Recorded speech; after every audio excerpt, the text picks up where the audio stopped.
Hello friends, എല്ലാവർക്കും എൻ്റെ പുതിയൊരു വീഡിയോയിലേക്ക് സ്വാഗതം. അപ്പോൾ ഇന്ന് ഞാൻ തയ്യാറാക്കാൻ പോകുന്നത് അവിയലാണ്. എല്ലാവരും പലതരത്തിലാണല്ലോ അവിയൽ ഉണ്ടാക്കുന്നത്. അപ്പം ഞാൻ എളുപ്പത്തിൽ ചെയ്യുന്ന രീതിയാണ് ഞാൻ കാണിക്കുന്നത്.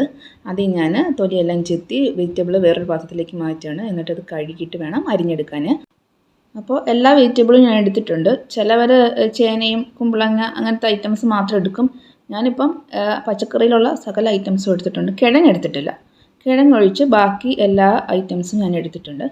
ഇതെല്ലാം തൊലിയെല്ലാം മാറ്റിയിട്ട് കഴുകിയൊന്ന് എടുക്കണം. വെജിറ്റബിൾ കഴുകിയെല്ലാം എടുത്തു. ഞാനിത് കുക്കറിലോട്ട് അരിഞ്ഞെടുക്കുകയാണ്. കുക്കറിലാണ് ഞാൻ അവിയൽ വെക്കുന്നത്. കാരണം പെട്ടെന്ന് നമുക്ക് സ്കൂളിൽ പിള്ളേർക്ക് കൊടുത്തു വിടാനായാലും ഓഫീസിൽ കൊടുത്തു വിടാനായാലും കുക്കറാണ് എനിക്ക് നല്ലത്. കാരണം എനിക്ക് പെട്ടെന്ന് കാര്യം കഴിയും. അതുകൊണ്ട് കുക്കറിലാണ് ഞാൻ മിക്കവാറും ഒക്കെ അവിയൽ വെക്കാറ്. അപ്പം കുക്കറിലേക്ക് ഞാൻ വെജിറ്റബിൾ നീളത്തിൽ കട്ട് ചെയ്ത് ഇടുകയാണ്.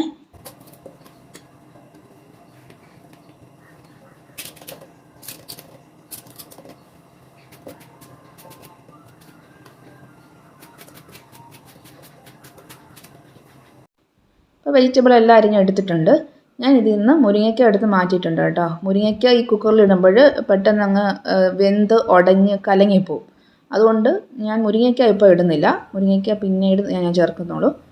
അപ്പം മുരിങ്ങയ്ക്ക എടുത്ത് മാറ്റിയതിന് ശേഷം കുറച്ച് മഞ്ഞൾപ്പൊടിയും, ഒരു 1/2 ടീസ്പൂൺ മഞ്ഞൾപ്പൊടിയും, ഒരു 1/2 ടീസ്പൂൺ മുളക് പൊടിയും, ആവശ്യത്തിന് ഉപ്പും ചേർത്ത് ഒരു 2 ടേബിൾ സ്പൂൺ വെളിച്ചെണ്ണയും കൂടി ചേർത്തിട്ട് നമുക്ക് നന്നായിട്ട് ഇത് മിക്സ് ചെയ്തെടുക്കാം.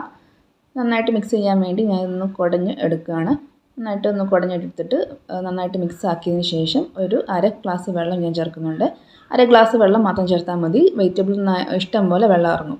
കുക്കറിലാകുമ്പോൾ പെട്ടെന്ന് വെള്ളം ഇറങ്ങുമല്ലോ. അപ്പോൾ ഒരു 1/2 ഗ്ലാസ് മാത്രം വെള്ളം ഒഴിച്ചിട്ട് നമുക്കിത് വേവിക്കാൻ വെക്കാം. ഇനി നമുക്ക് അവിയലിന് വേണ്ടിയുള്ള അരപ്പ് തയ്യാറാക്കാം. അതിന് വേണ്ടി ഞാൻ ഒരു 2 കൈപ്പിടി തേങ്ങ എടുത്തിട്ടുണ്ട്. അതിലേക്ക് ഒരു 5-6 ചുവന്നുള്ളി ഞാൻ അരിഞ്ഞ് ചേർത്തിട്ടുണ്ട്. പിന്നെ ഒരു 1/4 ടീസ്പൂണ് ചെറിയ ജീരകത്തിൻ്റെ പൊടിയും കൂടി ചേർക്കുന്നുണ്ട്. എന്നിട്ട് ഒരു 2 കറിവേപ്പിലയും കൂടി ചേർത്തിട്ട് നന്നായിട്ട് കൈകൊണ്ട് ഞെരടി എടുക്കുകയാണ് ചെയ്യുന്നത് കേട്ടോ. മിക്സി ചതയ്ക്കുന്നതിനേക്കാളും നല്ലത് കൈകൊണ്ട് ഞെരടി എടുക്കുന്നത്. അല്ലെങ്കിൽ നമ്മൾ കല്ലിൽ ചതച്ചെടുക്കണം. അപ്പോൾ നല്ല ടേസ്റ്റാണ്. കാരണം ഈ തേങ്ങയിൽ നിന്ന് പാലൊക്കെ ഇറങ്ങി വരുമ്പം അവിയൽ നല്ല ടേസ്റ്റാണ് കേട്ടോ. അപ്പം കല്ലിൽ ചതയ്ക്കാൻ സമയമില്ലാത്തതുകൊണ്ട് ഞാൻ കൈകൊണ്ടങ്ങ് നന്നായിട്ട് ഞെരടി എടുക്കുകയാണ്. നന്നായിട്ട് ഞെരടി എടുത്തതിന് ശേഷം നമുക്കിത് വേവിച്ച് വെച്ച വെജിറ്റബിൾസിലേക്ക് ചേർത്ത് കൊടുക്കാം. അപ്പോൾ അവിയലിൻ്റെ കഷ്ണങ്ങളൊക്കെ നന്നായിട്ട് വെന്തിട്ടുണ്ട്. എന്നിട്ട് ഞാൻ മുരിങ്ങയ്ക്ക ചേർത്ത് കൊടുക്കുകയാണ്. മുരിങ്ങയ്ക്ക നമ്മൾ വേവിച്ചിട്ടില്ലല്ലോ. അപ്പോൾ ഇതിൻ്റെ നാടൻ മുരിങ്ങയ്ക്ക ആയതുകൊണ്ട് പെട്ടെന്ന് അങ്ങ് വെന്ത് കിട്ടും കേട്ടോ. അതുകൊണ്ട് പ്രത്യേകം വെള്ളം ഒഴിച്ച് വേവിക്കേണ്ട ആവശ്യമില്ല. ഇതിൽ തന്നെ കിടന്നങ്ങ് വെന്തോളും. അപ്പോൾ മുരിങ്ങയ്ക്കയും ചേർത്ത് ഇളക്കിയതിന് ശേഷം ഞാൻ അരപ്പിട്ട് കൊടുക്കുകയാണ്. അരപ്പും കൂടെ ഇട്ട് ഇളക്കിയതിന് ശേഷം നമുക്കൊരു 5 മിനിറ്റ് അടച്ച് വെച്ച് ഒന്ന് വേവിക്കണം. കാരണം അരപ്പ് വെന്ത് കിട്ടുണ്ടായോ.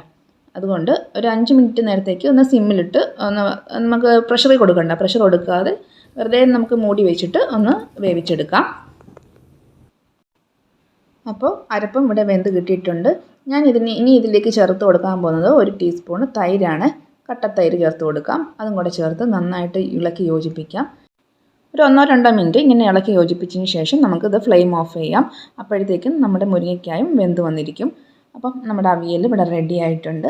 എല്ലാവരും ഒന്ന് ട്രൈ ചെയ്ത് നോക്കണം. നമുക്ക് പെട്ടെന്ന് തന്നെ റെഡിയാക്കാൻ പറ്റും. ഇവിടെ ഇങ്ങനെ കുഴഞ്ഞ അവിയലാണ് ഇഷ്ടം കേട്ടോ.